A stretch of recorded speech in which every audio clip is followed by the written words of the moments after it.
Marami nga po mga idol na mga fans ang kwenestyon ang naging desisyon ni Coach Steve Kerr sa pagbibigay niya lamang ng mababang playing time kay Stephen Curry sa kanilang napaka-importanting game ngayong araw. Kung binigyan lamang nga nila ito ng sapat na minuto, maaari pa nga daw sana na nanalo sila. Pero depensa rin naman nga po ni Coach Steve Kerr sa media, ayaw na rin naman nga po nila ngayon. Simula ngayon na dumepende at umasa ng husto sa kanilang superstar para lamang manalo, dahil kung gagawin nga nila yan parate, wala pa rin naman nga daw kahahantungan ang kanilang koponan. Maliban dyan, may ilan na rin naman nga pong nagsasabi ngayon na ang rason nga daw bakit hindi binibigyan ng Warriors si Curry ng malaking minuto kahit wala man siyang injury, dahil sa pagkakaroon ni Coach Steve Kerr ng paboritong player sa kanilang lineup na si Brandon Podziemski. Sa katunayan, napakalalaking minuto nga po ang ibinibigay nito ngayon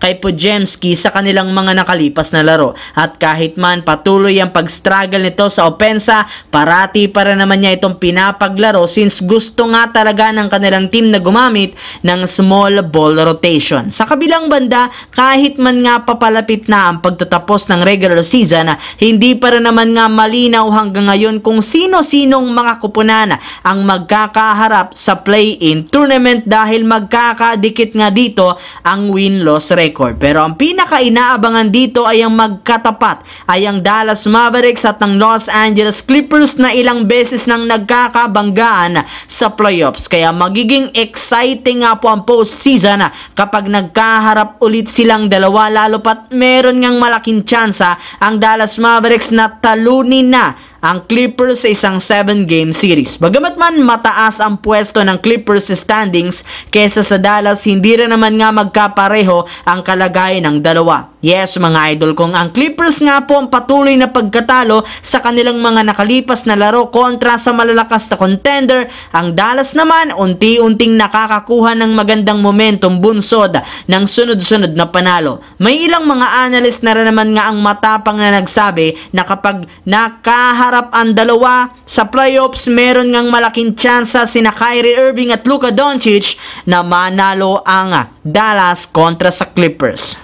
Samantala, napatunayan nga po ng Los Angeles Lakers na kahit man kulang sila ng ilang mga key players sa kanilang lineup, kayang-kaya para naman talaga nila na manalo at magkaroon ng 3-game win streak. Kaya nangangahulugan lamang nito na isa ang Lakers sa may pinakamalalim na lineup, since meron talagang natitirang player na may kakayahang mag-step up at magtala ng malaking puntos para sa ikapapanalo ng team kagaya ni Spencer Dinwiddie. Yes mga idol, hindi nga biro ang pagtatala ng Lakers ng 150 points at ang pagkakapanalo nila sa kabila ng pagkakaroon ng pilay na lineup. Sa madaling salita, kahit man nga kulang ang kanilang lineup ay nananalo pa sila.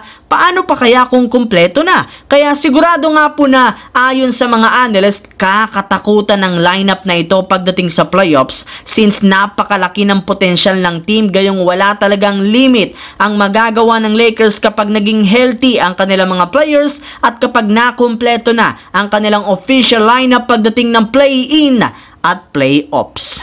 So yun lamang mga idol, once again, this is your J-Zone TV. Huwag kalimutang mag-like at syempre mag-subscribe, pindutin ang notification bell sa akin channel para lagi kayo maging updated sa mga videos na pinapalabas ko. Isang malaking shoutout sa lahat mga idol, maraming salamat po.